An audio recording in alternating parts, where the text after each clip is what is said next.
Урматтуу врачтар, күч органдары мына жогорку кеңештин жыйыны башталганга чейин мен сиздерге интернет аркылуу кайрылууну туура көрдүм. Анткени мына маалымат каражаттарынан окуп атабыз. Ушул медициналык каражаттардын жетишпегени тууралуу айтып чыккан врачты күч органдары ушул куугунтуктап, аны кечирим суратып атышат. Бул таптакыр туура эмес.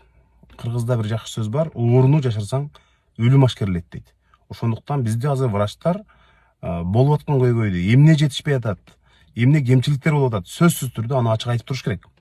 Аларды куугунтуктай турган мезгил эмес азыр. Бүт дүйнөдө ушул илдеттен кутулуу үчүн өкмөтү болобу, карапайым жараны болобу, күч органдары болобу, врачтарды бапестеп, аларга алкыш айтып, аларга рахмат айтып отурушат. Тескерисинче бизде проблеманы айтып койгон врачтарды куугунтуктаган бул абдан чоң катачылык. Ошондуктан урматтуу врачтар, эгерде кемчиликтер болсо, медициналык каражаттар жетишпей атса, өзүңөрдүн кандайдыр бир ойлоруңар болсо, аны сөзсүз түрдө силер ачык айтып турушуңар керек.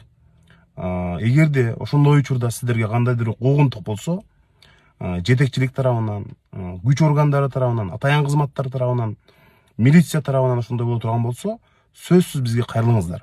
Мына интернет аркылуу кат жазып коюңуздар. Биз сиздердин ар бириңиздерди, укугуңуздарды коргоп, мыйзам чегинде сиздерге эч кандай куугунтук болушуна биз жол бербейбиз. Мына ар бириңиздерди коргогонго биздин мындай күчүбүз жетет. Экинчиден, ушул күч органдарына да кайрылгым келет. Эмне үчүн ушул соңку учурда интернетте кандайдыр бир сын айтып койгондун баарын эле алып келип кечирим суратып аны чыгарып атасыздар. Улуттук жанагы кастыкты козуткан же болбосо бир будуңчаң салгандай билдирүүлөр болсо биз туура түшүнөт элек. Бирок кандайдыр бир деңгээлде сын пикир айтып койгон адамдын баардыгын алып келип кечирим суратып койгон бул мындай жакшы эмес, бул баадырлык эмес. Аны интернетке чыгарып кайра. Бул коронавирус илдети дагы Кудай буйруса бүтөт. Бүткөндөн кийин сиздер жооп бересиздер. Канча адамды кармап, канча адамга куугунтук кылып атасыздар, канча адамды ушул кечирим суратып атасыздар. Мунун баардыгы мындай унутулуп кала турган нерсе эмес. Ошондуктан милицияда болобу, СМБда болобу, кайсыл тармакта болбосун, мындай өзүңүздөрдүн ыйгарым укуктардан аша чаппаңыздар. Эртең биз парламентте буюрса чоң маселелерди карайбыз, жоопкерчиликтерди карайбыз. Ошондой учурда мындай биз бул маселелерге көз жумуп койбойбуз. Мунун баары унутулуп калат, эл унутуп калат, маалымат каражаттары унутуп калат, депутаттар унутуп калат деген болбойт. Ошондуктан азыр бизде ушул бир эле маселе коронавирус менен күрөшүү маселеси болуп аткан учурда бул кырдаалдан пайдаланып ар кандай кысым басымдарды кылбаш керек. Бизде ар ким өзүнүн оюн эркин айтканга, пикирин интернетке эркин жазганга укугу бар. Ага ал жоопко тартылбаш керек.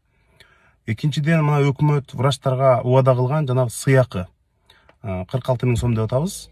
Андан сырткары дагы ар кандай жардамдар убада кылган, бирок азыр көпчүлүк врачтар мына бизге чалып атат. Ал каражаттар түшпөптүр. Азыр ал элек.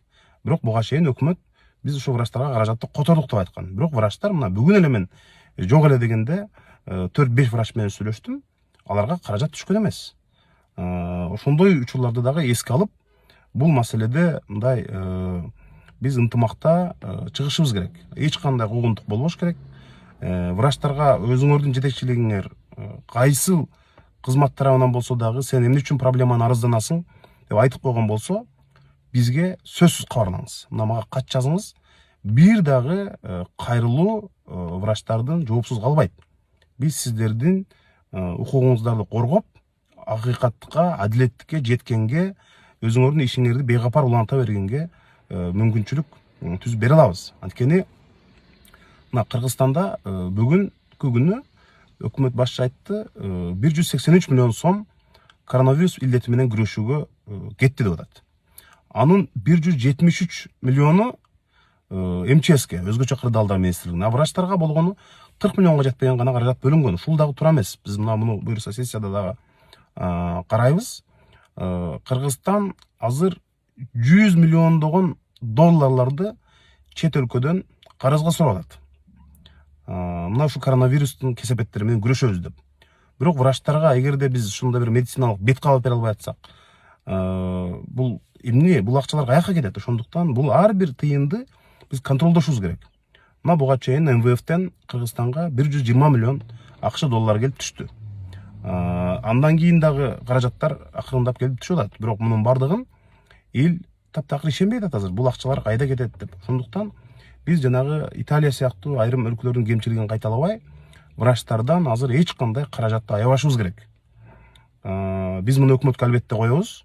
Ошон үчүн азыр эми врачтарга деп ишкерлер, жөнөкөй жарандар, мекенчил балдар, кыздар бардыгы керек болсо ошол чет өлкөдөгү мигранттардан бери болгон акчасынын жарымын которуп, өзүнүн тапкан кирешеси менен тең бөлүшүп ошолорго медициналык жанагындай атайын костюмдарды, көз айнектерди, колгаптарды, маскаларды алып бергенге каражат издеп, өзүнүн кирешесинен мындайча айтканда бир наннын жарымын ошолорго бөлүшүп атса, биздин өкмөттүн өзгөчө күч органдарынын врачтарга мындай мамилеси аябай чоң мындай коомдо кыжырданууну пайда кылды.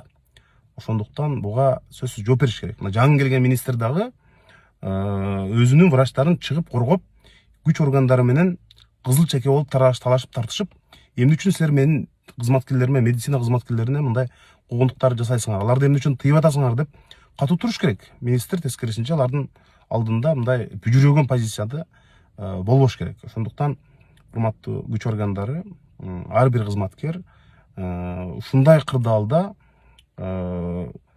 врачтарга мындай кара ниеттик кылам дегесеңер, бүгүн болобу, бүгүн болбосо эртең болобу, сөзсүз түрдө жооп берүүнү унутпаңыздар.